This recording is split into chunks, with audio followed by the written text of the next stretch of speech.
From the moment that first note of Brock Lesnar's theme hit, the crowd absolutely erupted. The match between John Cena and Cody Rhodes was 10 times better than their match at WrestleMania. The shot of Seth Rollins dropping the crutches will forever be etched in my mind. Get stealing, woo, wheeling, dealing, limousine riding, jet flying, son of a gun. Yeah! Kurt Angle, yeah! Why, Triple H, you son of a pie? Tell me why? And Tony Khan, this is also on you. I am going to ruin wrestling. Just get over it.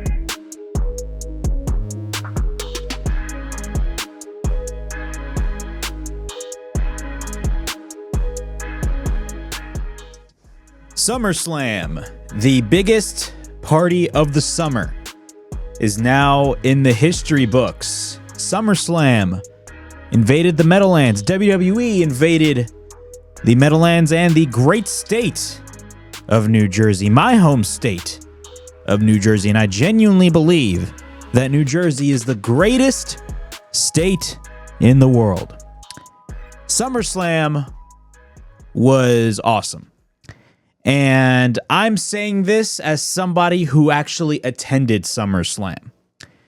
Just being at the stadium itself, and this was my third time attending any sort of WWE event at MetLife Stadium. They've only had 4 events at MetLife Stadium. They've had WrestleMania 29, WrestleMania 35, and they've had both nights of SummerSlam at MetLife Stadium. I've been to 3 of those events. WrestleMania 35, which was a super long show, but it was fun considering it was my first WrestleMania that I've attended live. But SummerSlam 100% takes the cake as my favorite WWE PLE that I've attended at MetLife Stadium. I'm going to be right out of the gate. I've enjoyed my time at SummerSlam. I had a friggin' blast. The crowd in Jersey, I've always said this, crowds in New Jersey are always loud. And the crowd at MetLife Stadium, oh my God, don't even get me started. The crowd was absolutely fantastic. But more importantly, when it comes to SummerSlam, I thought the moments were fantastic. Primarily 2 moments that happened on both nights at SummerSlam. They happened to be at the end of each night. The first, of course, being Seth Rollins. Seth Rollins made his return after CM Punk won the World Heavyweight Championship. He comes out in crutches, only to reveal that this man is not injured. And what did this man do? What does this man do? Seth Rollins, being the hater that he is, ends up cashing in his Money in the Bank successfully and repeats 10 years later the heist of the century and wins once again the World Heavyweight Championship, pinning CM Punk.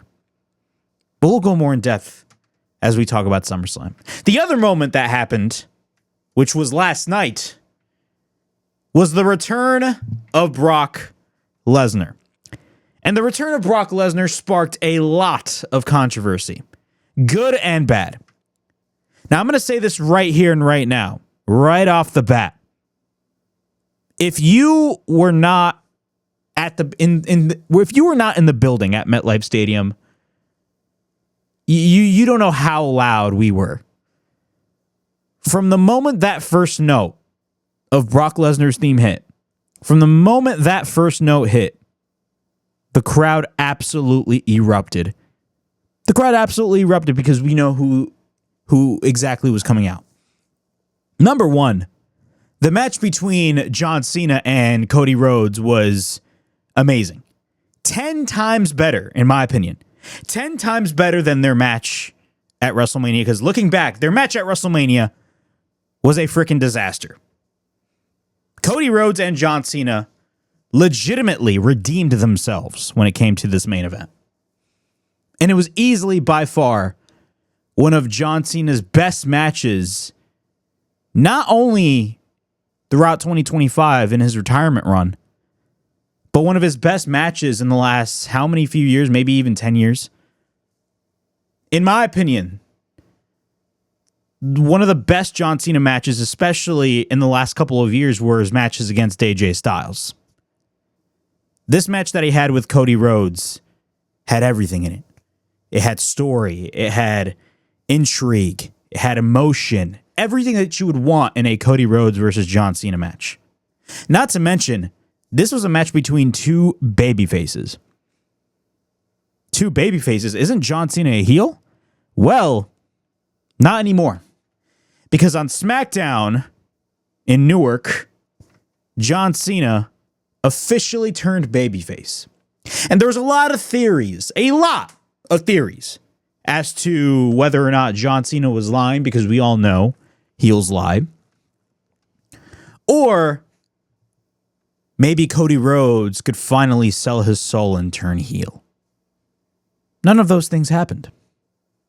And ironically, on the SummerSlam post show for night one, Triple H flat out said, "Oh, you thought tonight was crazy? Wait until what happens tomorrow night."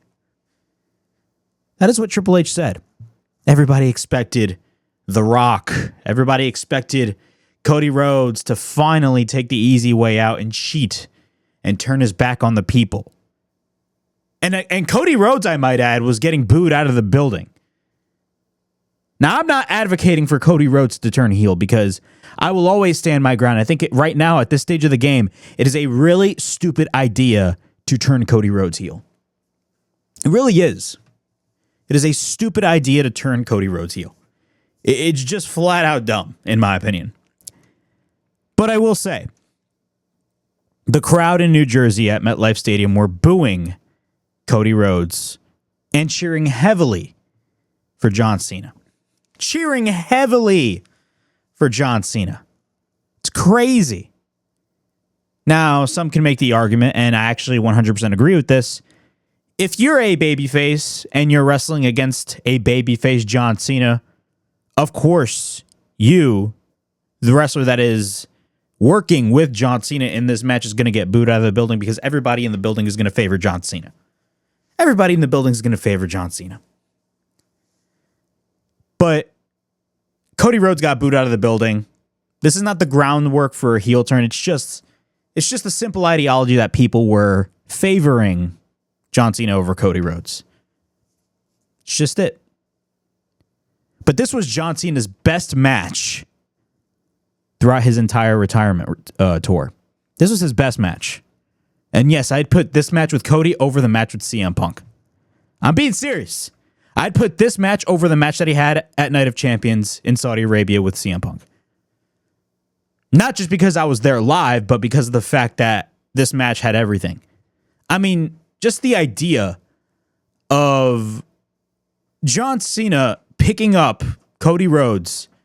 Keep in mind, these men were fighting all over the stadium, because this was a street fight. Both men go under the stage.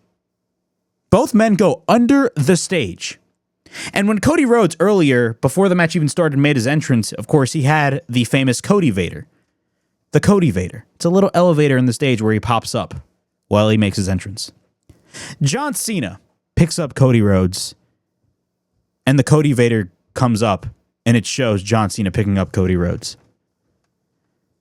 I don't know about y'all, but that was one of the best things I've ever seen come out of WWE's production. I'm being serious. One of the craziest visuals that I've ever seen watching any wrestling show.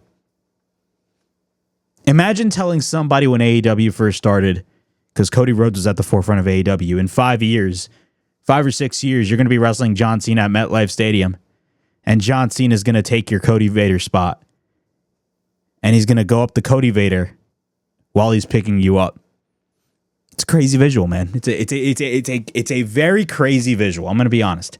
A crazy visual, but a fantastic one in and of itself.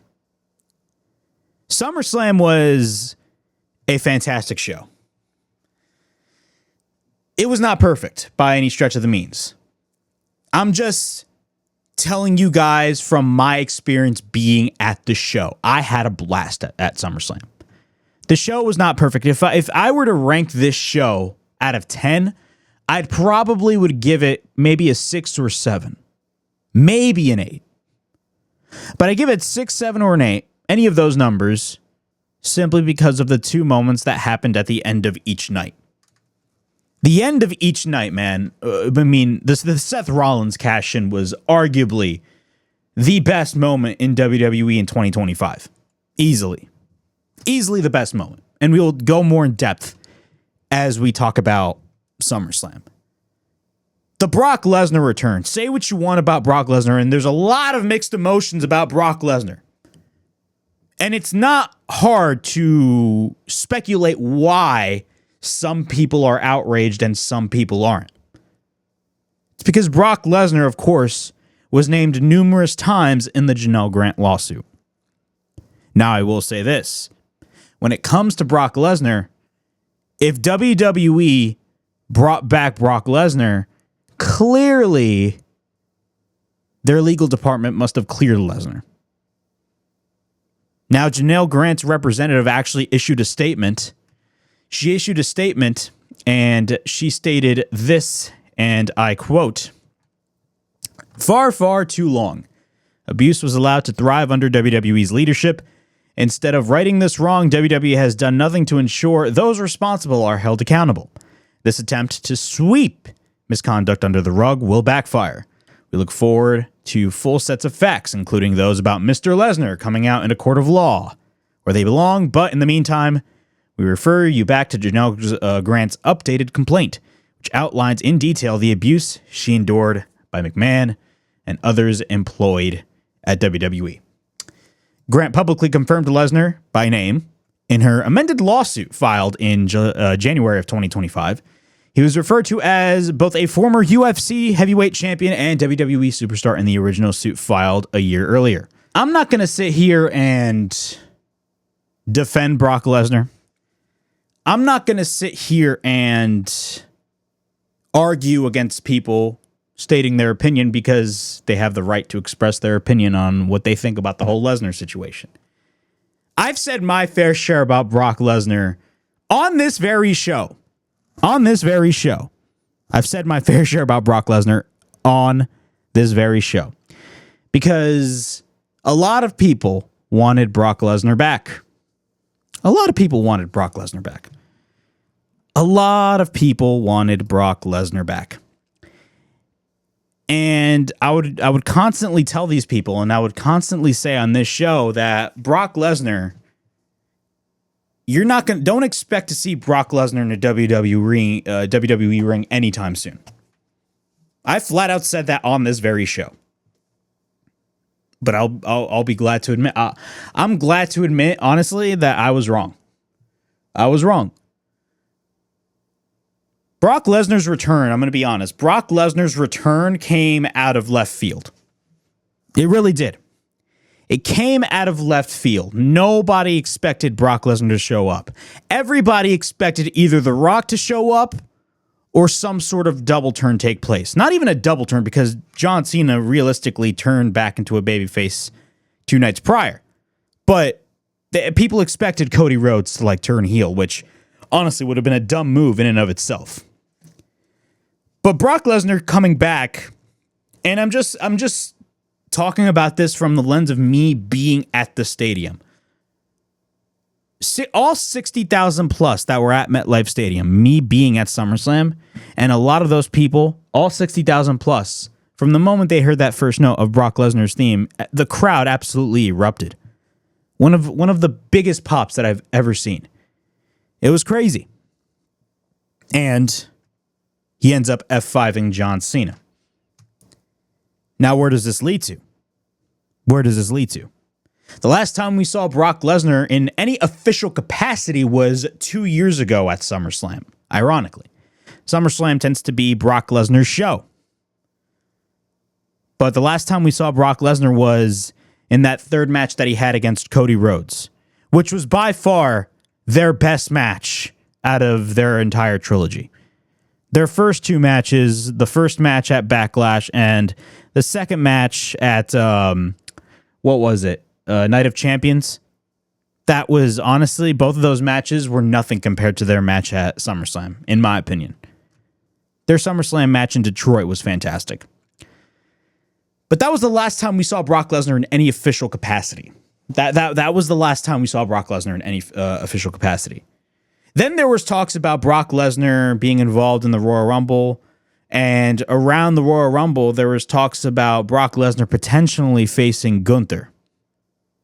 Now, I'm going to be right here. I'm going to say this right here and right now. I still, say what you want about Brock Lesnar. If there's any match that I want to see regarding Brock Lesnar, I want to see a Brock Lesnar and Gunther match.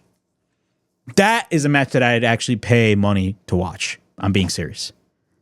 But we're not there yet. But when it comes to Brock Lesnar's return, look, say what you want about WWE and the whole lawsuit and saying that this may be bad PR. At the same time, the same people that are saying these types of things, and they have the right to say them, and it's things it's things that we need to talk about. At the same time, you cannot deny that people were going crazy for this man. They were going crazy for the return of Brock Lesnar. It was essentially shock factor. That's what it was. This moment happened based off of shock factor. Everybody was shocked. Nobody expected Brock Lesnar to come back. I uploaded my full reaction. I filmed my entire reaction at MetLife Stadium of Brock Lesnar's return. I went crazy. And I was somebody that was in denial of Brock Lesnar making his return to the company. I didn't think we'd see Brock Lesnar in a WWE ring anytime soon. Probably ever. Because of the whole nature of this whole lawsuit.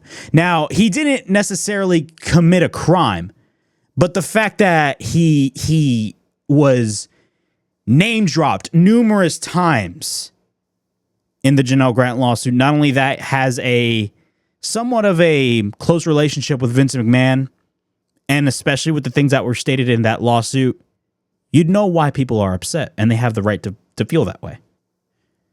I was definitely in denial of Brock Lesnar's return, 100%. 100% in denial of Brock Lesnar. I didn't think he'd come back, but somehow they did. Also, you need to take this into consideration as well.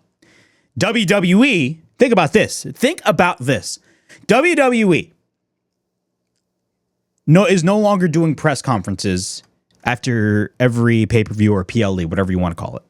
They are no longer doing press conferences at all. Why is that? We do not know. Now, there's many different reasons where you could possibly state why WWE is no longer doing press conferences, but a lot of people are going to point towards this whole Brock Lesnar story, considering the timing of everything. It was just, the timing of everything just didn't, add up. Why is WWE all of a sudden canceling press conferences or no longer doing press conferences in favor of the normal generic post show, which takes place at the parking lot outside of the stadium or arena for every PLE? Well, I think we know the answer. Brock Lesnar came back, and from the moment Brock Lesnar came back, you knew the wrestling media was going to ask a bunch of questions, as they should. Those are the right questions to ask, and I will talk about the media later on, right after I talk about this. But asking questions about Brock Lesnar and the nature of the lawsuit are the types of questions that you need to ask at the press conference. But when it comes to Brock Lesnar, I think we know why WWE is no longer doing a press conference anymore for any PLE. Because they don't want to embarrass themselves or get asked questions by the media regarding serious situations like the Vince McMahon Janelle Grant lawsuit. That's just the nature of that's just how I look at things. They don't want to get asked these very important questions. But also, I genuinely believe at the same time, even though that is a very valid reason as to not on WWE. Now, I'm not defending WWE by any stretch of the means. I'm just saying, even though if you think that way, that is a very, very valid reason to think why WWE, canceled these press conferences. But at the same time, I mean, I was listening to Ariel Helwani, and he brought this up, and it makes total sense. there was really no need for these press conferences if you really think about it, because pro wrestling as a whole is fixed. It's a predetermined sport. Everything is planned. It's a show. Everything is planned in advance. So why are they doing press conferences? Now, me personally, I love the press conferences because it gives me a sports oriented vibe. That's why I love the AEW press conferences so much, especially when I listen to like Tony Khan speak, even though sometimes, he says some crazy stuff, as well as, Triple H. Triple H is essentially the Dana White of WWE.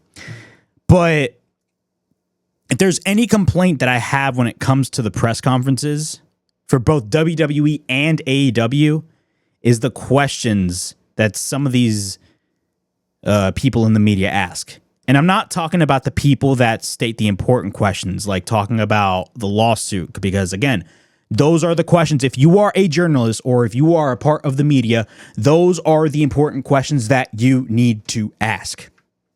They are. I'm talking about the people that ask questions that are like, for example, that like I remember there was this one guy, and I don't want to be disrespectful to anybody. I'm not going to name names, but I remember watching a WWE press conference, and I remember one of the people in the media talking about asking one of the wrestlers, "Are you going to have a match with Taylor Swift?" Those types of questions. Those are the types of questions that drive me crazy.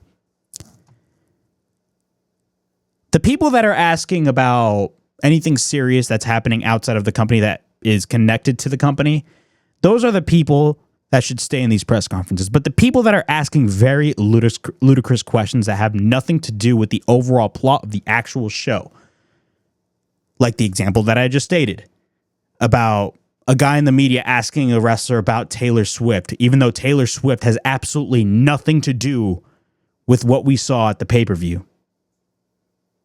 That's my problem. So honestly, them discontinuing the press conferences, even though on one hand, you could definitely see why WWE did it, because they want to avoid questions related to Brock Lesnar, because for a fact they're gonna have some BS reason. But at the same time, some of these people in the media asks like very dumb, ludicrous questions that have absolutely nothing to do with anything WWE related, whether that it's good or bad. Like they ask very, childish questions, in my opinion. And to me, that is a problem.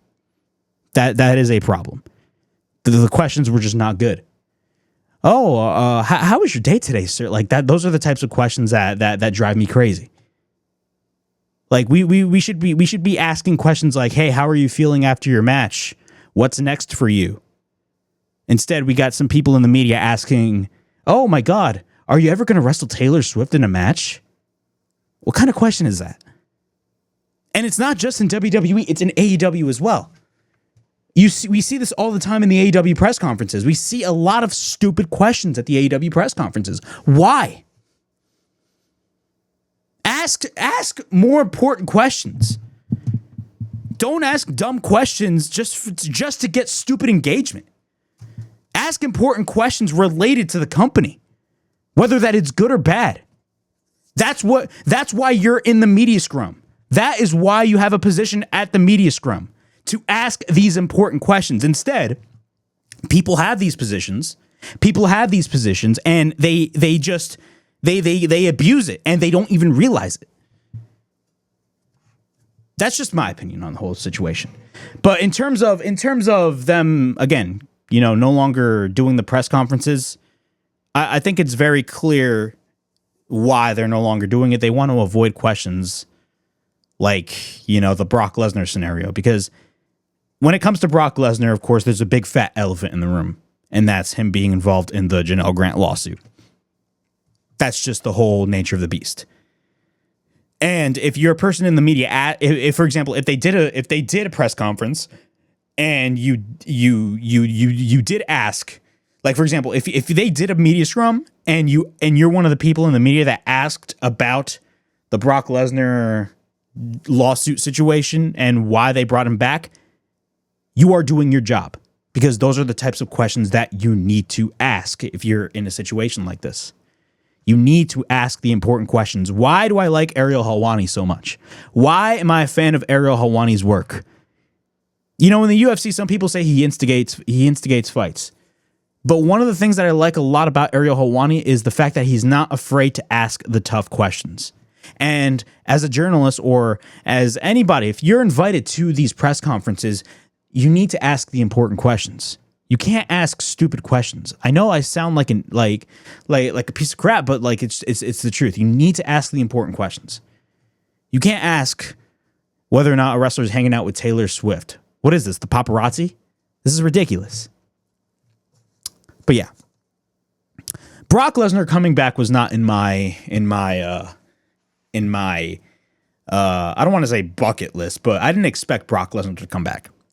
I did not expect Brock Lesnar to come back at all.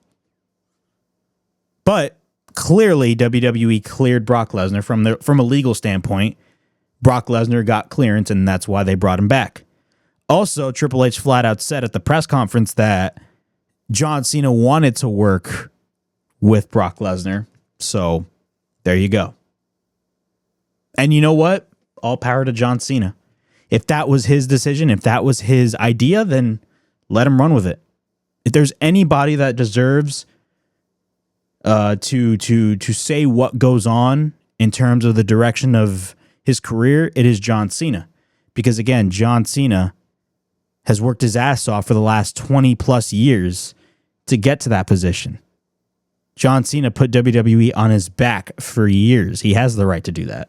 So if he wants to work with Brock Lesnar, let him work with Brock Lesnar. Also, Brock Lesnar is one of John Cena's greatest rivals. I mean, who can forget SummerSlam 2014 where he absolutely demolished John Cena in shocking fashion? John Cena never got manhandled like he did from Brock Lesnar back in SummerSlam 2014.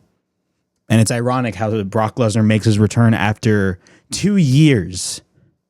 After 2 years at SummerSlam. So it's going to be crazy, but I understand people's frustrations when it comes to Brock Lesnar. I'm not going to sit here and argue with people because, again, I understand people's frustrations, but at the same time, we cannot deny the crowd reaction that Lesnar got at MetLife Stadium. I mean, like, the crowd, everybody was shocked, and everybody was just, it was insane. The reaction, and you guys can see it on my channel, the link it will be in the description below. The reactions was deafening for Brock Lesnar. Deafening. But yeah, let's go through SummerSlam, man. SummerSlam was at MetLife Stadium. And ironically, this was actually my first WWE event in 4 years. And ironically, my very first WWE event, which was all the way back in 2016, was SummerSlam. So this is my first WWE event in 4 years, and this is my second ever SummerSlam that I've attended. Ironically, I've attended more AEW shows than I have WWE shows. It's crazy. But this is my second ever SummerSlam. Technically, last night was my third, but I'm going to count both nights of SummerSlam as one because they were in the same year, but this was technically my second. This is technically my third SummerSlam, but at the same time, realistically, it was my second ever SummerSlam. And SummerSlam, look, the show was not perfect. There were some duds, like the cage match, the Lyra Valkyria and Becky Lynch match, but just me being there, I enjoyed the show. And I'm going to say this right here and right now, SummerSlam was 10 times better. 10 times better than WrestleMania. SummerSlam, in and of itself, felt like WrestleMania. It felt like WrestleMania. Granted, it's WWE's second biggest show of the year, but this show felt like WrestleMania.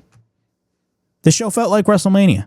And if anything, this year's SummerSlam was better than WrestleMania. Better than WrestleMania. I'm being honest. 10 times better than WrestleMania. All right, let's go through the card real quick. Let's first start off with night one. The show kicked off with Roman Reigns and Jey Uso defeating Braun Breaker and Bronson Reed. This was the opening match of the first night of SummerSlam. You know, ironically, this is my first time seeing the Tribal Chief version, because I've seen Roman Reigns live before. But This version of Roman Reigns as the tribal chief, I've never seen live, which is crazy. It's because WWE never returned to New Jersey for any major pay-per-view event ever since the pandemic, which is baffling to me, but whatever. Roman Reigns and Jey Uso defeated Braun Breaker and Bronson Reed. It was not a bad match. I really enjoyed it for what it was. The entrances. Jey Uso's entrance was legendary. Roman Reigns, dude. Roman Reigns' entrance was awesome. I love Braun Breaker and Bronson Reed, primarily Braun Breaker. Bro, Braun Breaker, I don't care what anybody says, this guy is a future world champion. A future world champion. The way that WWE has presented Braun Breaker, especially with this group led by Seth Rollins, dude, the sky's the limit for a guy like Braun Breaker. We had the women's tag team titles on the line as Alexa Bliss and Charlotte Flair defeated Raquel Rodriguez and Roxanne Perez to win the women's tag team titles. The unlikely duo of Alexa Bliss and Charlotte Flair. I'm not going to lie, man. I've been enjoying a lot of the segments between Charlotte Flair and Alexa Bliss. And ironically, what's crazy is that if you watched Evolution, Charlotte Flair was actually getting cheered. And Charlotte Flair is the type of individual that just doesn't get cheered at all. She doesn't. But clearly, the pairing between her and Alexa Bliss has benefited not only Alexa Bliss, but it benefited tremendously Charlotte Flair. And now they are the new women's tag team champions, and it was definitely the right decision to make. I love both of their chemistry. Their chemistry is fantastic. Sami Zayn versus Karrion Kross. I thought the matches were built well. I loved the segments between Karrion Kross and Sami Zayn. But I will say the wrong man won. The wrong man won, and Sami Zayn should have lost. Karrion Kross should have gotten the win. And the outrage speaks within itself, because if you watched the post show with Triple H outside of MetLife Stadium in the parking lot, everybody behind Triple H was chanting, "We want Kross." They were chanting, "We want Kross," and Triple H was mistaking "We want Kross" for "We want Brock." I think it was either last night or the night before. I think it was last night, because if he stated "We want Brock," then clearly it was night 2, because nobody expected Brock Lesnar to come back. But Karrion Kross should have gotten the win. I don't know what the hell is going on with Karrion Kross. I feel like Karrion Kross is everything that WWE would want in a wrestler. That's the most baffling. That's the craziest part, is that Karrion Kross is literally everything that embodies what a WWE superstar is. He has the look, he has the physique, he has the athleticism, he has the promo ability. He has everything that you would want in a WWE wrestler, and still WWE is just doing absolutely nothing for Karrion Kross. Could they push Karrion Kross in the future? Maybe. But we're going to have to wait and see. Karrion Kross should have gotten the win, in my opinion. I don't know what is going on with Karrion Kross, but clearly WWE is not viewing anything in Karrion Kross at the moment, and that is a shame. We got the women's championship on the line, the WWE Women's Championship on the line, as Tiffany Stratton defended her title against Jade Cargill. This match was surprisingly really quick. Like, it was not, I don't even think this match lasted 10 minutes, maybe a little over 10 minutes, but probably less than 10 minutes. Everybody expected Jade Cargill to get the win, but Tiffany Stratton ended up getting the win, and honestly, I don't know, man. I don't know about you, but I feel like I've been a little bit disappointed in Jade Cargill's WWE run. I really haven't been interested in a lot of stuff that she's been doing, especially with her tag teaming with Bianca Belair. Jade Cargill, it's no secret, when she came into AEW, she was super green. Like, super, super, super green. Very well inexperienced. She was very inexperienced, and somehow AEW presented her like a star. And I'm not saying WWE's not presenting her like a star, because clearly they are. But Jade Cargill was the longest reigning TBS champion. Jade Cargill facing off against Tiffany Stratton. Look, I genuinely do believe Jade Cargill will eventually win the women's title at some point down the road. But depending on her progress, as when she's trying to improve a little bit more, and look, she has been improving. She's been taking baby steps, but she has been improving. I don't think she's ready for that spot at the moment. She will be, but I don't think she's ready at the moment. but the match ended relatively quick. So Tiffany Stratton is still the women's world champion. Drew McIntyre and Logan Paul taking on Randy Orton and Jelly Roll. Oh my God, everybody loves Jelly Roll over in Jersey. We all love Jelly Roll. And let's be honest, man, this match was built relatively well. And you know what's crazy? When there was rumors about Jelly Roll being involved in a match, everybody was complaining. Everybody was complaining.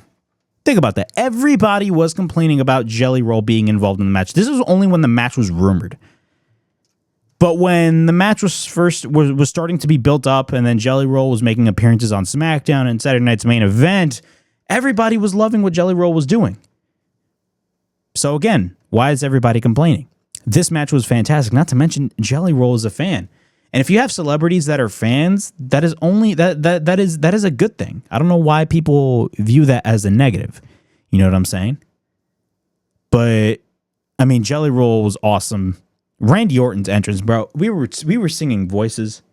And you know what's crazy? I love this about this current generation of wrestling fans, especially wrestling fans that are my age, because we grew up with guys like John Cena, Randy Orton, Edge.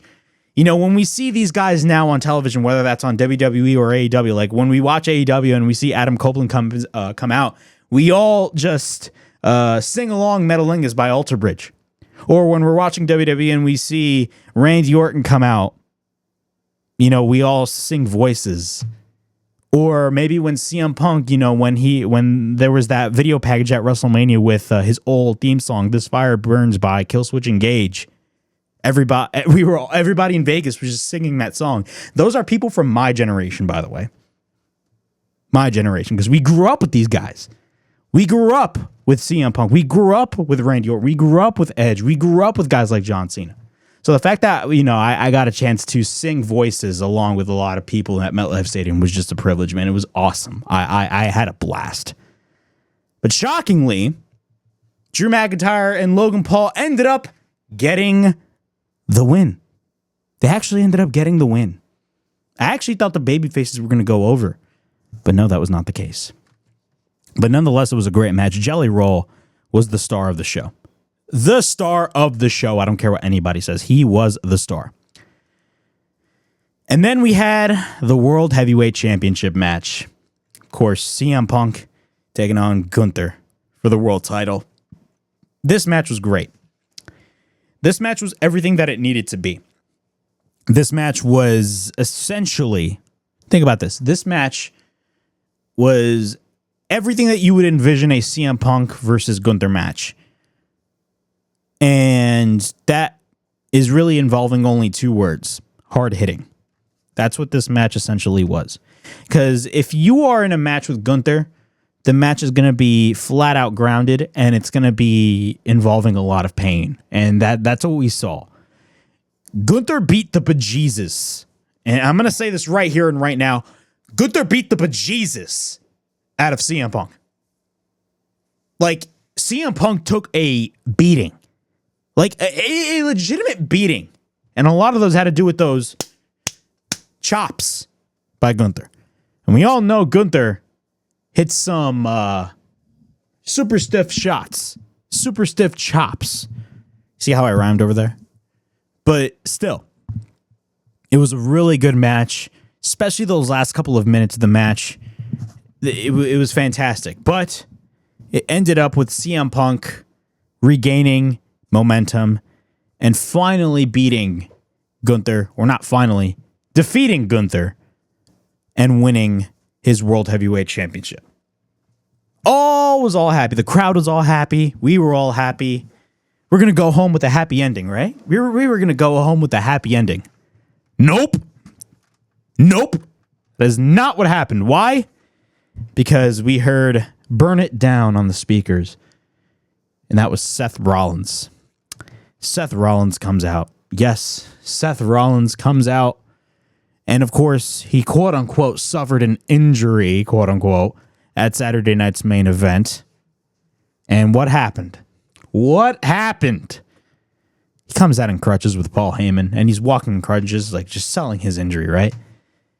And for a second there, and I knew this wasn't the case, but like if you watch it back on television, if you watch like the replay on Peacock, If you watch it on Peacock and you watch it back, Seth Rollins is, if you really think about it, Seth Rollins is like, he's acting like he's teasing a future match between the two.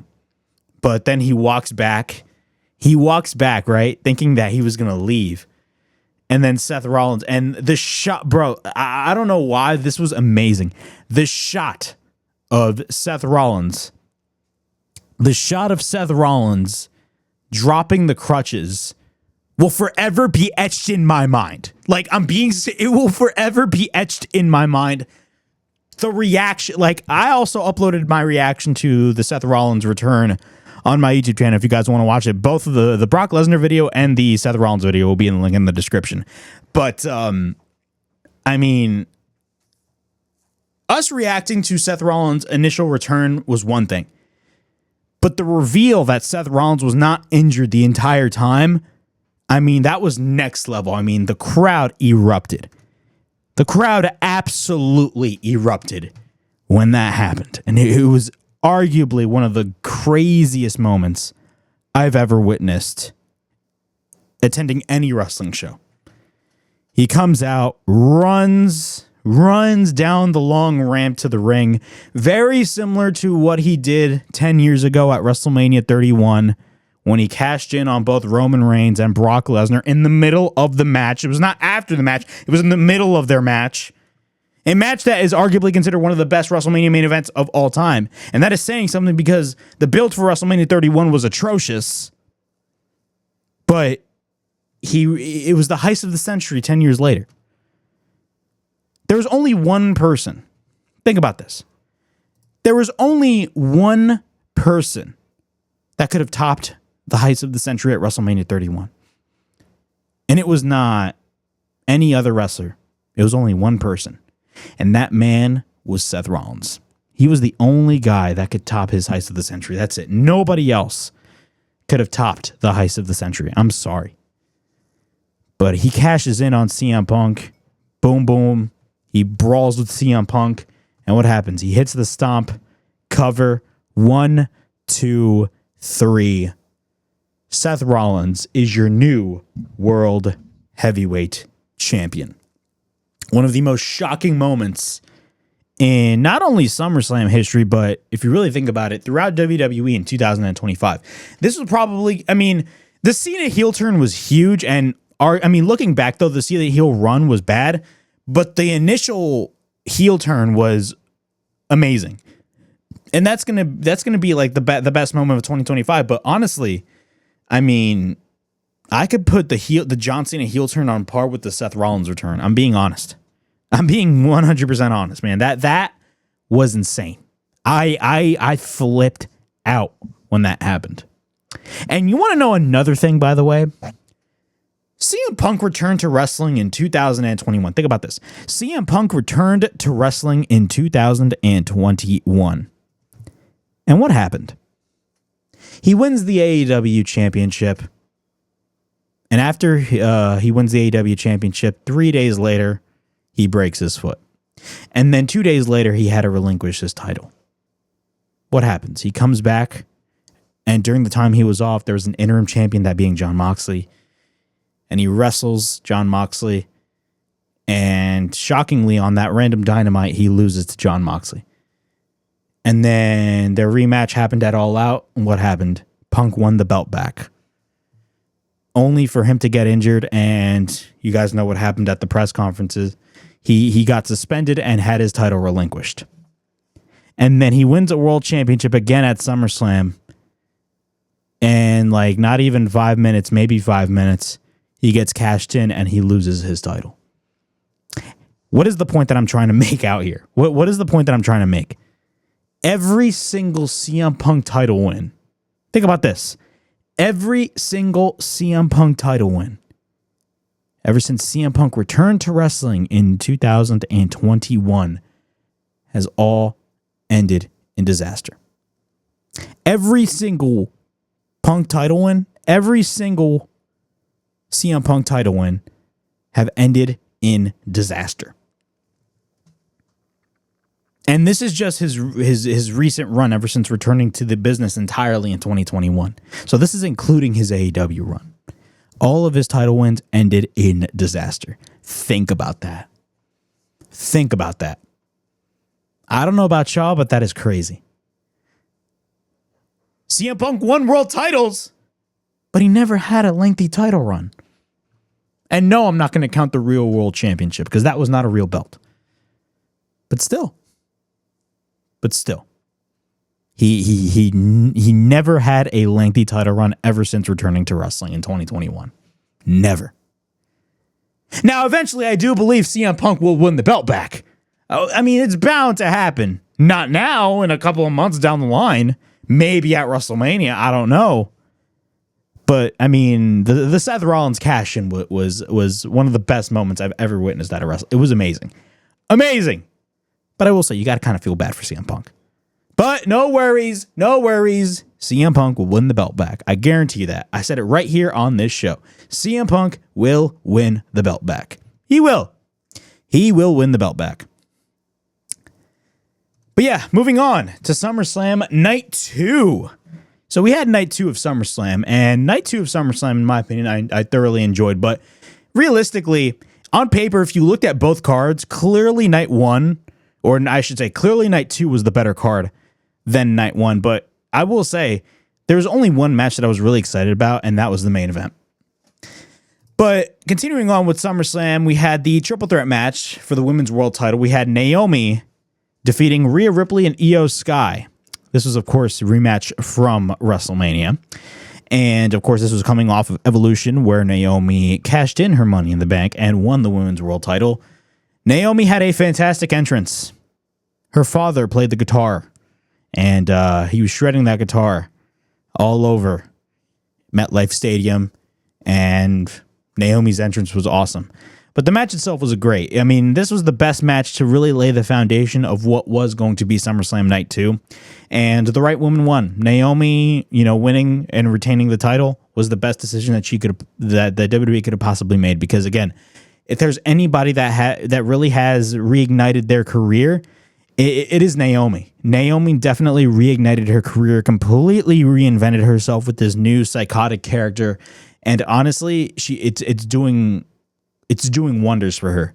It really is. It's doing wonders for her, and she's really nailing it 110% every time she gets in that ring. Nothing to take away against Rhea Ripley and Io Sky. Both women are phenomenal, but right now Naomi is kind of like the talk of the town. We have the tag team title 6-pack TLC match. Now, ironically, we had a TLC match at SummerSlam. Keep in mind, I believe this was the 25th anniversary of the initial TLC match that happened at SummerSlam 2000 between the Hardy Boys, Dudley Boys, Edge and Christian. And the Dudleys and the Hardys, or Team 3D and the Hardys, were actually in attendance at SummerSlam. And ironically, Michael Cole had a small plug for TNA Bound for Glory. Yeah, he had a small plug for Bound for Glory, and he also mentioned that the Hardys and the Dudleys are going to fight. They're going to wrestle each other at Bound for Glory this October. But we had the Wyatt Six, the Street Profits, Motor City Machine Guns, Fraxium DIY, and Rey Fenix and Andrade. This match was chaotic. I mean, you had to expect this match to be chaotic. I mean, there's no reason for it not to be chaotic. I mean, there was table spots everywhere. Everything that you would expect from a TLC match, especially on a show like SummerSlam. Everything that you would expected that would happen, everything happened. You know what I'm saying? Everything that you expected to happen, it happened. I mean, Candice LeRae took a nasty fall through a ladder. I mean, there was like four ladders stacked on top of one another, or I should say two groups of ladders, just stacked on top of one another, and there was just bumps left and right. It was a chaotic match, and at the end of the day, the Wyatt Six ended up getting the win. But everybody did their part, and they were fantastic. The women's Intercontinental title no DQ match, Becky Lynch and Lyra Valkyria. I wasn't really too keen on this match. Honestly, the match was not really the best. I felt kind of bored throughout the match, and a lot of people flat out stated that it was kind of overbooked, and I can see why. Bayley's involvement also, I mean, a lot of people were not too keen on it, but Becky Lynch ended up getting the win, and also Becky Lynch actually has a new theme song, which I will say, I'm digging that theme song. I am digging that theme song. Solo Sikoa defeated Jacob Fatu in the cage match for the U.S. title. This match, I'm going to be honest, I was just not interested in at all. I'm going to be realistic. I actually took a break and I didn't even watch this whole match in full, but I saw highlights of this match, and honestly, a lot of people were saying this match kind of was disappointing, and honestly, I don't blame them for thinking that way, because at this point, I've came to the realization that anything Bloodline related at this point is kind of overkill. At this point, I'm done with the Bloodline. I'm being honest. At this point, I'm done with it. It's very similar to the NWO. Remember when they brought back the NWO in late '99 and they dubbed it NWO 2000? It's at that. It's on those levels right now, to the point where I'm just not interested in the Bloodline anymore. The peak of the Bloodline was 2 years ago. That was the peak of the Bloodline. The Bloodline now is a shell of its former self. It really is. It's a shell of its former self. It's not the same as it was before. And that's a shame, because Solo Sikoa is doing everything that he possibly can to make this new group work. But I mean, if you have, Jey Uso breaking into his own, you have Roman Reigns doing Roman Reigns things. If you have Jacob Fatu, who just came into the company a year ago and is already breaking away and is doing everything that Solo Sikoa should have been doing, I mean, clearly you got a problem there.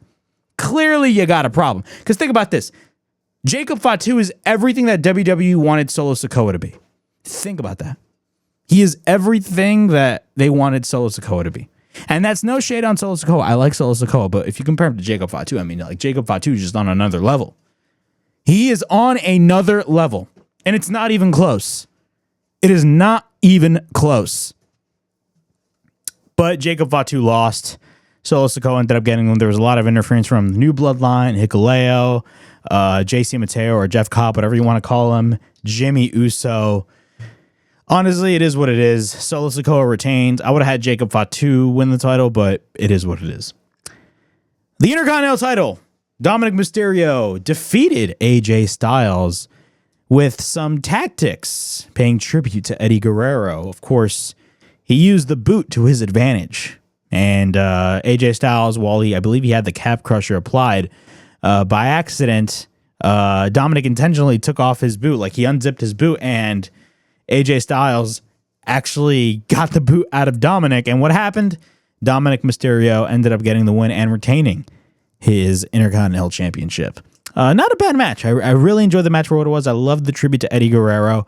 There were some spots where I believe there was one spot which I really loved in the match, where Dominic had the chair, and you know how normally when you would watch an Eddie Guerrero match and Eddie would throw the chair to somebody and he would lay down, Dominic tried to do that same tactic to AJ Styles, but AJ Styles actually won up to Dominic. So what happened was Dominic had the chair while the referee was turned. He throws it to AJ. Dominic lays down, but AJ was actually being smart, and instead of holding the ladder and getting caught by the referee, AJ actually puts the chair in his head and lays down, which was such a good visual, a great tribute, and very creative, I will say. It was fantastic. I love that tribute to Eddie Guerrero, and also the finish, very reminiscent of WrestleMania 20, because if you guys don't know, Eddie Guerrero faced Kurt Angle back in 2004 at MSG at WrestleMania 20, and the finish to that match was very similar with the whole boot. So that was a great tribute right there to Eddie Guerrero. But in the long run, right now, Dominic Mysterio is still your Intercontinental Champion. Moving on, we got the undisputed WWE title on the line as Cody Rhodes faced off against John Cena. This was the rematch from the disaster. Now, looking back, I didn't really crap on the match initially, but now looking back, especially with all the information that we know now, honestly, bro, that match is a disaster. Not only that, I mean, the first match at WrestleMania made both John Cena and Cody Rhodes just look, not even both John Cena and Cody Rhodes, just Cody Rhodes. It literally made Cody Rhodes look like a chump, and I've stated this repeatedly time and time again. That match literally made Cody Rhodes look like a chump because, again, how do you have John Cena turn his back on you, and then you have the chance to hit him with the belt, and then right as you have the chance to hit him with the belt, you're like, no, I can't do it, and then you get caught by John Cena. To me, That is just a pure example of dumb babyface syndrome. I'm being serious. That is an example of dumb babyface syndrome. But Cody Rhodes ended up defeating John Cena. This match was a street fight, and everybody expected something big to happen regarding either Cody Rhodes or John Cena. Now, granted, we had the return of Brock Lesnar, which we already talked about, but a lot of people before this match, in the build-up to this match, everybody was expecting, especially after SmackDown, whether or not John Cena was lying and he was still a heel, or Cody Rhodes was going to turn heel. I will say this. The promo segment that John Cena cut on SmackDown was fantastic. Fantastic. And if you really think about it, every one of the things that John Cena said in that promo on SmackDown flat out told you, the viewer, that the John Cena heel experiment failed. It failed. Not only that, he buried the creative direction, that being, of course, The Rock.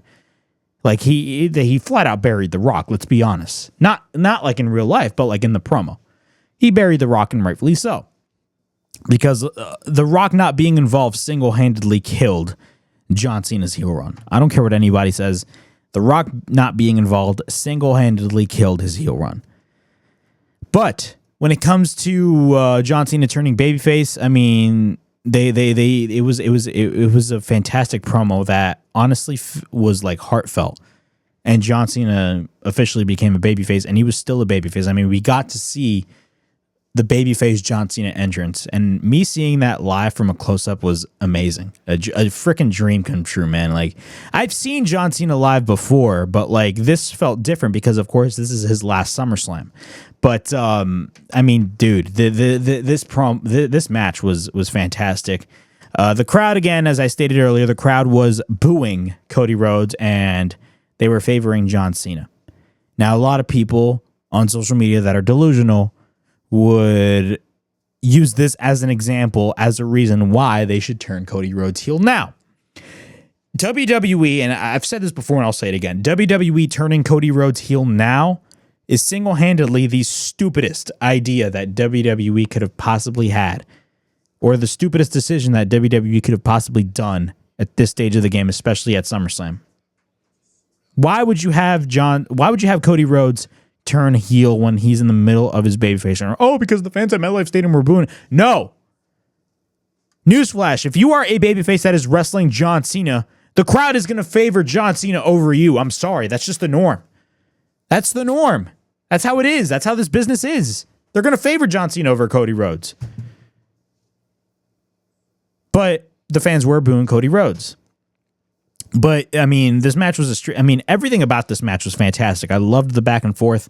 I loved the fight in the crowd and in the stage.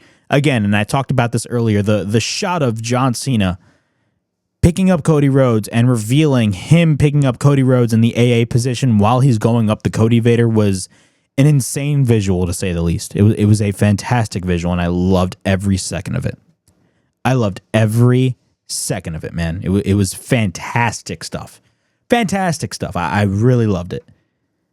But, of course, we came back in the ring, back and forth. Cody Rhodes was doing, of course, he had the bell. He had the opportunity to hit him with the bell. He exposed, not even exposed, he unhooked one of the turnbuckles off of the ring post. And what happened? He got caught in the STF by John Cena, and John Cena was trying to choke out Cody Rhodes. But at the end of the day, didn't happen, and Cody Rhodes actually beat John Cena clean. This match, in my opinion, was by far John Cena's best match, not only throughout this whole entire heel run or retirement run, but one of his best matches in the last couple of years. I'm being serious. And honestly, I'd put this on par with his matches against AJ Styles, not only at SummerSlam 2016, but at the Royal Rumble in 2016. Like, it was one of those good, it was a fantastic match. From an emotional standpoint, the storyline was there. Everything about this was fantastic. This match was more emotional than it was, how do I say it? This match had the emotional element to it. Like, everything about this match was emotional because you knew this was going to be John Cena's last match at SummerSlam. It was. But it was great seeing John Cena. It was great seeing Cody Rhodes, and not only that, it was a fantastic match. And the fact that the show ended with the return of Brock Lesnar, I mean, dude, absolutely insane. Absolutely insane. But yeah, those are my thoughts on SummerSlam overall. It was a fantastic show, and it was a privilege being live on both nights of SummerSlam. And man, it was a great show. Honestly, bro, SummerSlam was 10 times better than this year's WrestleMania. Me being at SummerSlam felt like I attended WrestleMania. Yeah, I said it. But those are my thoughts on SummerSlam. All right, continuing on with the WrestleHavoc podcast. It is Monday, August 4th, 2025. If you guys are watching this on my YouTube channel or on WNN platforms, I thank you guys so much for watching the show. We're going to be talking about AEW. AEW has announced the location for Full Gear 2025. Full Gear is going to be taking place in Newark, New Jersey on Saturday, November 22nd. This is going to be the third time that AEW is hosting Full Gear in Newark, New Jersey, and the second time in a row that AEW is going to be hosting the Full Gear show. This press release by AEW was posted today. All Elite Wrestling today announced that Prudential Center in Newark, New Jersey will host AEW Full Gear on Saturday, November 22nd. The event will air live around the world on pay-per-view. Tickets for Full Gear will go on sale Monday, August 25th at 10 a.m. Eastern via Ticketmaster.com and AEWTix.com. Fans interested in early access pre-sale opportunities can register to become an AEW Insider by visiting AEW.com/AEW-Insider. We are thrilled to return to the Prudential Center for AEW Full Gear on Saturday, November 22nd, said AEW CEO, GM, and Head of Creative, Tony Khan. AEW is having a fantastic 2025, and based on the history of great support from the fans at the Prudential Center for this event in 2022 and 2024, I believe that this year's AEW Full Gear will once again be one of the biggest and most exciting events of the year. And that was a quote by Tony Khan. So Full Gear will be taking place at my home state of New Jersey once again. Man, it's crazy, man. I get to attend a WWE PLE and an AEW pay-per-view in the same year. That's freaking awesome. But I attended Full Gear last year, and honestly, I wasn't really too keen on the show. I actually got cheaper tickets last year than I did the first time they went at Prudential Center for Full Gear, and that was the event where MJF won the title. I remember 2022 Full Gear. I mean, that was an awesome event. I mean, MJF winning the world title was an amazing moment.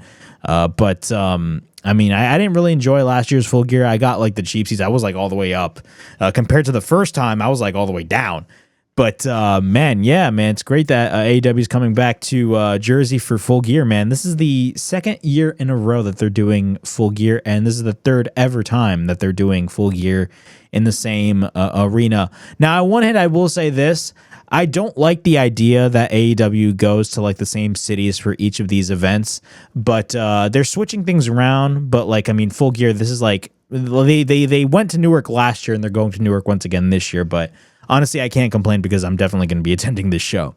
Also, Wrestle Dream was announced for St. Louis on Saturday, October 18th, and World's End will be taking place in Chicago at the Now Arena on Saturday, December 27th. So if you guys are excited for those shows, you guys can go get your tickets once tickets come out. I know I'm going to be headed to Full Gear, and if you guys want to go to those events, you guys are able to go to those events.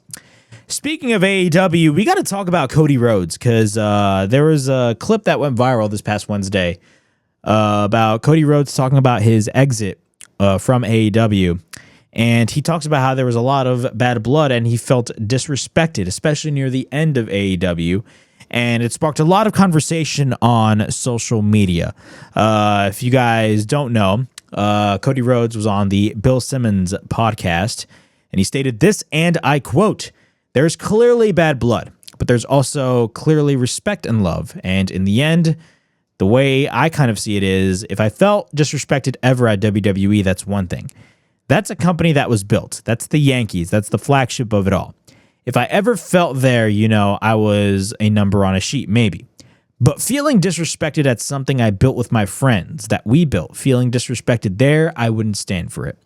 I think Brandy and I both, I'm so blessed to have her. It was one of those instances where I was, F it, I did way more here than you think, and you're going to find out the moment I'm out the door.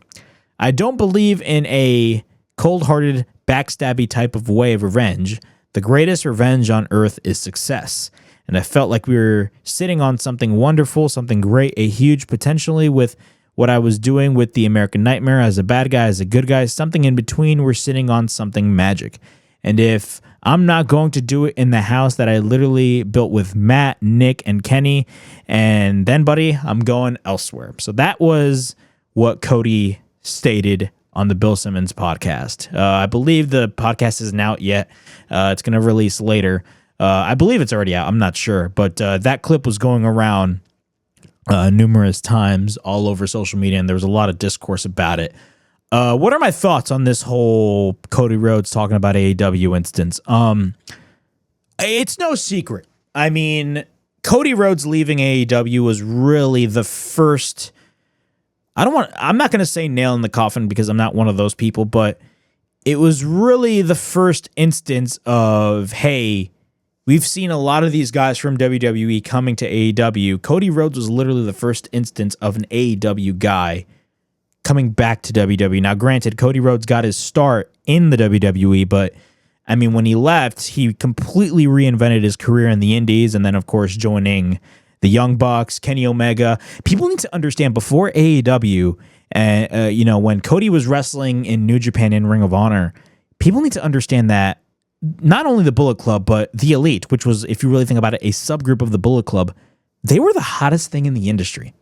People don't talk about that, but they were literally the hottest thing in the industry. We'd see, times where we'd watch a Raw, we'd watch a SmackDown, and this was during the time of Black and Gold NXT, and that was super hot as well.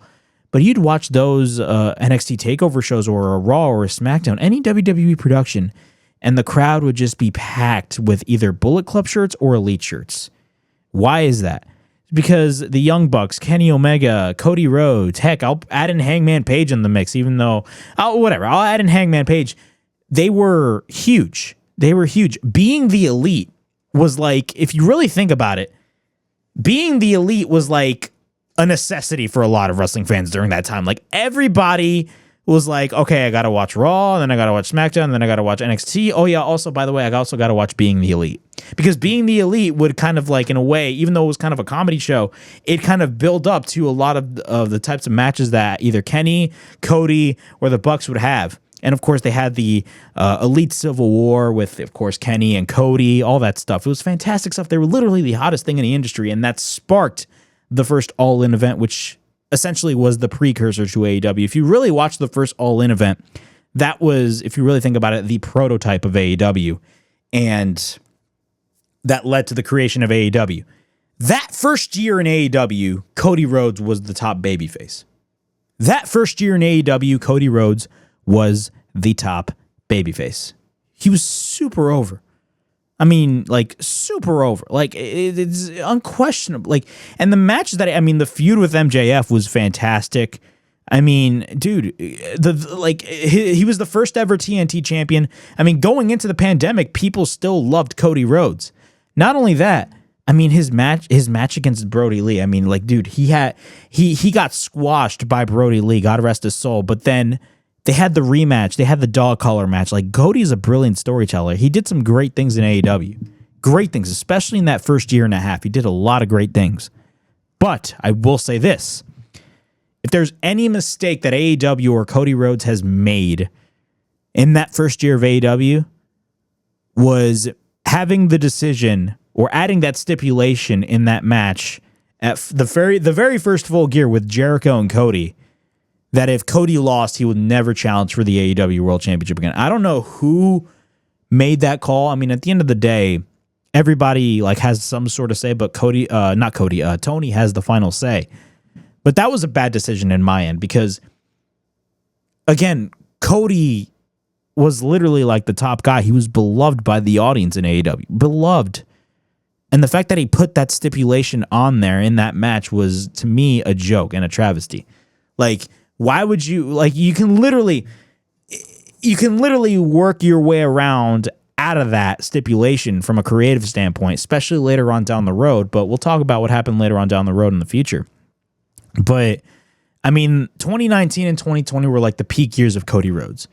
2021, was viewed by a lot of people, and it's still viewed by a lot of people, including myself, as the peak of AEW. But in terms of 2021 and just Cody Rhodes alone, not even AEW, just Cody Rhodes alone, from a creative standpoint, it was kind of a terrible year for Cody Rhodes in 2021. That was his last full year in AEW, 2021. Honestly, I'm going to be honest. If there was anything that was uninteresting in AEW in 2021, it was Cody Rhodes. The only thing that was interesting regarding Cody Rhodes in 2021 was his feud against Malachi Black. His feud against Malachi Black was fantastic. I mean, I could remember his debut like it was yesterday. I remember exactly where I was, and you had Arn Anderson getting interviewed by Tony Schiavone, and I believe it was the very first event that AEW returned back on the road after the pandemic, because they did have the full capacity in Jacksonville for Double or Nothing, but that was still like during the pandemic near the end. But when that first Road Rager event, when they finally started bringing back crowds and they started touring again, I can remember that segment like it was yesterday, where Arn Anderson was being interviewed by Tony Schiavone, and the lights go out. All of a sudden, Malachi Black or Aleister Black or Tommy End, whatever you want to call him, shows up and he hits the Black Mass on Arn Anderson. It was such a crazy moment. And then the next week they had the brawl. He had the brawl with Cody Rhodes, and they had a series of matches. It was great stuff. But then besides from that, there was really nothing else for Cody. Nothing else for Cody. And not only that, he kind of felt, if you really think about it, at that point, Cody Rhodes was kind of like blackballed from the Elite. And I don't want to say blackballed from the Elite, but like he wasn't really doing anything with Matt, Nick. And keep in mind, 2021 was the year of Kenny Omega, because Kenny Omega was the AEW World Champion. Kenny Omega was the belt collector. So he was doing stuff with Matt, Nick, hell, the Good Brothers, Carl Anderson, and Doc Gallows, all those guys. But Cody Rhodes was just doing his own thing in AEW. It was a weird dynamic. And then near the end of 2021, he started to get booed out of the building. I mean, booed out of the building. Booed out of the building. Like, you go to these events and you see the crowd just start, booing Cody Rhodes. And you're like, okay, that's weird. They're starting to boo Cody Rhodes. That's a little weird. And then it was on and on. It was like a common occurrence when you watch Dynamite. Like everybody was just booing Cody Rhodes out of the building. I can remember one time, I believe it was like a 6-man tag. It was a tag team match. And you had Cody, you know how Cody has his weight belt? Cody has his weight belt, and he took off his weight belt and he threw it in the crowd. And then the crowd threw back his weight belt. That's how much the crowd started to reject Cody Rhodes. Why is that? It's because the AEW audience is different from the WWE audience. It is. The AEW audience is more of a hardcore wrestling crowd. Yeah, you have hardcore fans watching WWE, but the majority of WWE's audience is a casual wrestling crowd. And if you're trying to be the good guy babyface in a hardcore wrestling crowd, then honestly, it's going to backfire the longer you play that good guy babyface role, because eventually the crowd is going to reject you. And that is what unfortunately happened with Cody Rhodes in AEW. But at the same time, Cody Rhodes just, I don't know, it was so weird. It was a disaster at that point. And everybody expected Cody Rhodes to turn heel, but he didn't do that. Now, going back to the stipulation of him not challenging for the AEW World Championship, there are theories out there. And honestly, I kind of believe these theories, but take this with a grain of salt. These are just theories. Cody Rhodes, I feel like his plan all along was to return to the WWE. I think that was his plan all along. I don't think it was a situation where he was like, oh, I hate working here, I'm just going to go to WWE. No, I think his plan was to return to the WWE all along. And a lot of people have the theory, and honestly, it's very true, that he put that stipulation that he can't challenge for the AEW World Championship again, because when he came back to the WWE, what was his first promo? His first promo was talking about the title that his dad never won, which was the WWE title. And he talks about how this was the title that he's always wanted to go after. Now, imagine this. Imagine if he had won the AEW World Championship, maybe in the peak of his popularity in AEW, maybe in like 2019. Or maybe 2020 during the pandemic, probably 2019 make the most sense. Not 2020 because he was doing different things for the TNT title at that time. But imagine if he had won the AEW World title in 2019 and he had a lengthy run with it, only to have these same events occur, and then he ends up returning to the WWE the same way it happened in real life. And he cuts that same promo. Talking about how the WWE title is the title that I've always wanted to win. Don't you think that would devalue his run as the AEW World Championship if he had won the AEW World title? It's something to think about. It really is something to think about. And I know a lot of people were throwing that theory around. And honestly, I genuinely believe that theory. And it makes sense. He didn't want to diminish the prestige of the AEW title. That's why he put that. That's why he put that stipulation for himself up there. And of course, his plan was to return to the WWE all along. But there are many different sides to the story, and there's still a lot of information as to why Cody Rhodes left AEW. Like there's still like a lot of unanswered questions. A lot of people are pointing towards Brandy Rhodes. I mean, people are saying nobody liked Brandy Rhodes backstage. And look, if that is the case, I mean, you can't blame Cody Rhodes for being upset if that is the case, because at the end of the day, Brandy Rhodes is Cody Rhodes' wife. And if you're a husband, the number one thing you're going to do is defend your wife. If I'm Cody Rhodes, I'd defend my wife. Yeah, absolutely. If nobody likes her, I'm going to be the number one guy to defend my wife. That's what you're supposed to do. But who knows? It was very weird. It was a very weird situation. Some people may say, look, I'm going to say this right here and right now. Cody Rhodes leaving AEW was the first blow to AEW back in 2022. 2021, AEW was literally like unstoppable. Like there was nothing stopping them. They brought in Danielson, they brought in Punk, they brought in Adam Cole all at the same time, and nobody can take that away from AEW. Nobody. But the cracks started to show in 2022, and it all started when Cody Rhodes left the company. And think about this. Cody Rhodes leaves AEW. Think about this. Cody Rhodes leaves AEW. And then he has success in WWE, but then, he gets injured, but he comes back. But think about this. Cody Rhodes goes to WWE after leaving AEW. Meanwhile, you're watching AEW and you just see all of these issues happen in real time in AEW. It's crazy how Cody Rhodes leaves AEW and all this stuff all of a sudden happens months later. What am I talking about?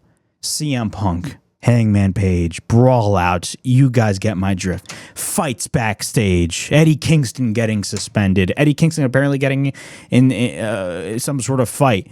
Andrade and Sammy Guevara. I mean, bro, it was nonstop. Like, I remember immediately after Brawl Out, we had heard stories day after day, week after week about some sort of fight that happened behind the scenes, backstage at AEW, in real life, which was crazy. And all of that happened when Cody Rhodes left the company. Once Cody Rhodes left the company, oh my God, it was just the wild, wild South. And why do I say the Wild South instead of the Wild West? Because AEW is based in Jacksonville, so that's the South. But I mean, like, bro, it was wild and it was crazy. A lot of stuff was happening back and forth, and it didn't stop. And still, the bad PR sometimes still affects AEW to this day. But I will say, even though AEW is still struggling, I feel like AEW has, I don't want to say cleaned up their act, but they're in a much better position now than they were in 2020, I should say 24, because 2023, 2024, the crack started to show in 2022. But really, like, they felt the consequences in 2023, and they felt the consequences especially last year and earlier this year. I mean, everything escalated once Cody Rhodes left. Cody Rhodes was the catalyst of all of the issues happening in AEW after that, because once Cody Rhodes left, all these issues started to arise. That's not me blaming Cody Rhodes. Cody Rhodes did everything that he can to help AEW, but Cody Rhodes wanted to move on, and you can't blame him for that. All I'm just saying is that Cody Rhodes, once he left AEW, all of these problems started to take place out of nowhere. It was crazy how that happens. It's insane. brawl out happens, and you have to point the blame to one person. That person is Tony, unfortunately. But yeah, I mean, Cody Rhodes' run in AEW ended in a disaster, and it sucked because Cody Rhodes, and people say this on online all the time. People say this all the time. Oh, Cody Rhodes created AEW. Like, people are literally, just because he's a WWE guy, they're pointing the finger and saying, oh, Cody Rhodes is the only guy that is responsible for AEW. No, that is a lie. Cody Rhodes was not the only guy responsible for AEW. It was a group effort from everybody. It was Cody. It was the Bucks. It was Kenny. It was Hangman. It was Jericho. It was Tony. It was all of their ideas put together in a bottle. Not to put together in a bottle, but put together in a group, and they started a new wrestling promotion that became a challenger brand to the WWE, and it challenged the monopoly of WWE, and they still challenge the monopoly of WWE. I mean, they just sold 20 plus thousand seats, almost 30,000 seats in Arlington a couple of weeks ago at All In. Cody Rhodes was not the only guy responsible for AEW. It was a group effort from everybody. Oh, you know, I only watched AEW when CM Punk came in. People are saying that CM Punk is responsible for the success of AEW. No, it's not, because before CM Punk came in, AEW was super successful before CM Punk came in. CM Punk was the cherry on top. That's what it was. People need to understand that. Yes, CM Punk was their biggest star that AEW had, and he was their top draw, the only draw that they had. But you need to understand that AEW was successful before CM Punk. And nobody admits that. Nobody, especially the diehard WWE fans, the diehard AEW haters. They hate denying. They love being in denial. But they hate denying it, but it's the truth. AEW was super successful before CM Punk came in the door. CM Punk, yeah, was their biggest star, but he was the cherry on top. That's what it was. He was the cherry on top because AEW was super successful before CM Punk came in the door. It just solidified AEW's legitimacy once CM Punk came in. But that begs the question. Cody Rhodes is now the WWE champion. Do I see Cody Rhodes returning to AEW anytime soon? And this is something that not a lot of people talk about. Well, will Cody Rhodes return to AEW at some point in his career? I'm not saying now. I'm saying maybe like 6-7 years down the line, if AEW is still a thing, which I genuinely believe will still be a thing. I mean, the company is like set. Say what you want about their creative process, but I mean, the company is going to be around for a long, long, long time. I don't care what anybody says. Yeah, I do.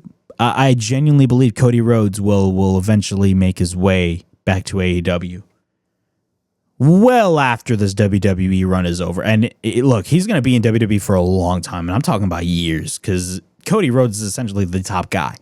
He is what John Cena was in the 2000s and 2010s. That's what Cody Rhodes is now. Cody Rhodes is not going anywhere. But I will say, I genuinely believe many years down the line in the future, I genuinely believe eventually Cody Rhodes will come back to AEW because there's a lot of unfinished work to be done. I think I genuinely feel like I'm one of those people. Not a lot of people talk about it, but I genuinely believe he will eventually return to AEW the way he returned to WWE. I mean, it's a good story to tell as well. It's such a good story to tell. But it all depends on what Cody Rhodes wants to do. Cody Rhodes right now, he's not going to AEW anytime soon. Don't get it twisted. Don't take me out of context. I'm just saying. If somebody were to ask me whether or not Cody Rhodes would ever return to AEW, I'd say yes. And that's not being just an AEW fan. I genuinely, from a moral side, I genuinely believe he'd return to AEW. I'm being serious. Will it happen now? Absolutely not. No, he's having a monster mega run in WWE right now. He's the top guy. Why would you leave? But once that run is over, I do see him coming back to AEW. Whether that's 7 years down the line or 8 years down the line, I genuinely see that being the case. I'm being honest. I'm being serious. But that's just me. Those are my thoughts on Cody Rhodes. Moving on our final topic right here on the WrestleHavoc podcast. It is Monday, August 4th, 2025. Thank you guys so much for watching me on the show. I'm yours truly, Flamin' Ricky DeRays, right here on the WrestleHavoc podcast. Before we get into our final discussion, please make sure to like and subscribe to the WrestleHavoc channel right here on YouTube, in which we discuss everything in and outside of the squared circle. Make sure to like and subscribe for more content. And as the friggin' free would say, ring that damn bell for more notifications. We're going to be talking about, right here in our final topic, right here on the show, we're going to be talking about WWE Unreal. WWE Unreal premiered on Netflix last week, and it sparked a lot of conversation on social media about people's reactions. A lot of positives, a lot of negatives. A lot of people were, kind of just guessing whether or not this was the right move for WWE to really just, I don't want to say expose the business, but really show the ins and outs of what happens behind the scenes at a WWE show to the masses. And y'all are going to be shocked with what I'm going to say, because I know a lot of people would expect me to be the type of person that says, oh my God, this is exposing the business. This is bad for the industry. But I actually don't believe that is the case. Yeah, I'm being serious. Now, I'm going to go out on a limb and say this. I didn't watch the full series. I only watched the first episode. I'm going to watch the full series probably tonight. But I will say this. From watching the first episode of WWE Unreal, I enjoyed it. Look, I enjoyed WWE Unreal. I'm being serious. I'm enjoying WWE Unreal. I was very skeptical of what we could possibly see on this show. And look, there's a lot of pros and cons. I feel like there is a lot of cons talking about the backstage atmosphere and what goes on behind the scenes when it comes to not only WWE, but any pro wrestling show, especially on a large platform like Netflix. I mean, I will be the first one to say this. I think The Rock showing up on the Netflix premiere and just thanking Cody Rhodes out of nowhere. Meanwhile, us, the viewer, are not stupid. We all saw what happened a year prior when literally The Rock made Cody Rhodes' life a living hell in the build to WrestleMania 40. All of a sudden, he's friends with Cody Rhodes. That was dumb. I didn't like the idea that The Rock would act as the final boss on television and then go to a press conference and just act like Dwayne Johnson. To me, that's kind of dumb as well. Wrestling, to me, is all about the illusion. It is all about the illusion. I feel like even though in an age where kayfabe is dead, because at the end of the day, that's what we need to. That's what people need to understand. Kayfabe is dead. Kayfabe is dead. It's been dead for a while.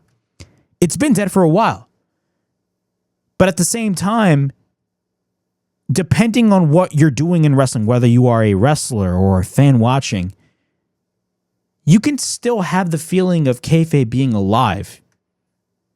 Kayfabe is dead because you choose it to be dead. Kayfabe is alive when you choose it to be alive. Or I should say, I didn't really post my words well, but kayfabe is dead when you want it to be dead, and kayfabe is alive when you want it to be alive. That's the point that I'm trying to make. You can still make the illusion that wrestling is a real show by doing a lot of different creative things. Wrestling is all about the illusion. Wrestling is all about the story. Wrestling is all about the escape. I'm not going to sit here and say that. I'm not going to sit here and complain about how WWE is exposing the business. They've already exposed the business. They exposed the business back in the early 90s when Vince McMahon went in a press conference in front of the media, flat out stating that this whole thing is a show. Why are we complaining about WWE, quote unquote, exposing the business? They're exposing the business. This shouldn't be a thing. When we all have platforms flat out talking about the behind the scenes workings of the wrestling industry. We all have platforms talking about the behind the scenes elements of wrestling. What is there to complain about? Not to mention, WWE has done documentaries that show the behind the scenes elements of what goes on behind the scenes. Look at the WWE. Remember the old WWE 24 documentaries? Those were really good documentaries. You remember WWE Untold? I believe they still do it. WWE Untold is where they talk about a particular match or a particular promo or anything else. And they literally talk about how they work through the match and how they discuss the build up to the match. Just look at AEW. AEW, remember their WWE, not WWE. Remember the AEW reality show that came out a couple of years ago? The what was it called? AEW. It was not Unrestricted. That's their podcast. It was the reality show that came out that aired after Dynamite. It was an AEW reality show that literally was showing the behind the scenes atmosphere of what was going on behind the scenes and the process to make AEW work. So again, what's the problem here? This is nothing new. This is nothing new. In my opinion, this is nothing new. The whole idea of kayfabe, I mean, look, you have wrestlers that stay in character, and that's great. You have some characters that don't. When it comes to the whole idea of kayfabe in wrestling and killing kayfabe, people need to understand kayfabe is dead. In its place is I believe Sean Ross Sapp said it best. It's like a new type of kayfabe. It's like the modern version of kayfabe, where like some people, stay in character and some people don't. That's just how it is. Wrestling at the end of the day is a show. It's a show. I'm not going to sit here and complain about WWE Unreal exposing the business when we all have platforms, quote unquote, exposing the business. Wrestling at the end of the day has evolved, and that's what people need to understand. You have all of these old timers on their own platforms talking about exposing the business. Meanwhile, they have podcasts, and Matt Jackson again said it best. They all have podcasts exposing the business. Jim Cornette, would probably have a field day with stuff like this. But again, he has his own platform where he talks about the ins and outs of the wrestling industry. This is no longer the Carney Show. This is no longer the 1970s or 1980s. You know what I'm saying? We're not in a situation where we have John Stossel going on 2020 and getting slapped by that wrestler by the name of David Schultz. I think this is fake. You think it's fake? Then he fucking slaps him. Oops, sorry. I slipped a bad word. I'm sorry, I slipped a bad word. It just came out. I think this is fake. You think this is fake, and then just flat out slaps him. WWE Unreal is not. It's not a bad show. I saw the first episode and I enjoyed it. I love learning about the ins and outs of the wrestling industry. And you want to know what really is the positive when it comes to WWE Unreal? You really want to know what the positive is when it comes to this show? The positive coming out of this show is now, because considering this, since wrestling is so hot, you're still going to have a lot of people that, go to you and be like, oh, you still watch that wrestling crap? It's all fake. If they watch a documentary like WWE Unreal and they look at the process about how this is done and how everything is all correlated and how these wrestlers work and show that they actually go through physical pain, I mean, I feel like this is able this is WWE Unreal is showing the general audience how wrestling is correlated and how it's working. How do I say it? It's showing the general audience the process of how they get things done. And I feel like with them showing the process about what happens behind the scenes, they're able to have a greater appreciation, or people that didn't have an appreciation for the industry now have an appreciation for the industry. So that's what I like about WWE Unreal, in my opinion. That's what I like about the show. Are there aspects on the show where clearly WWE is showing you WWE's perspective of things? Of course there is. They always do that. They always love telling their side of the story and nothing else. But it's WWE. What can you do? You can't change them.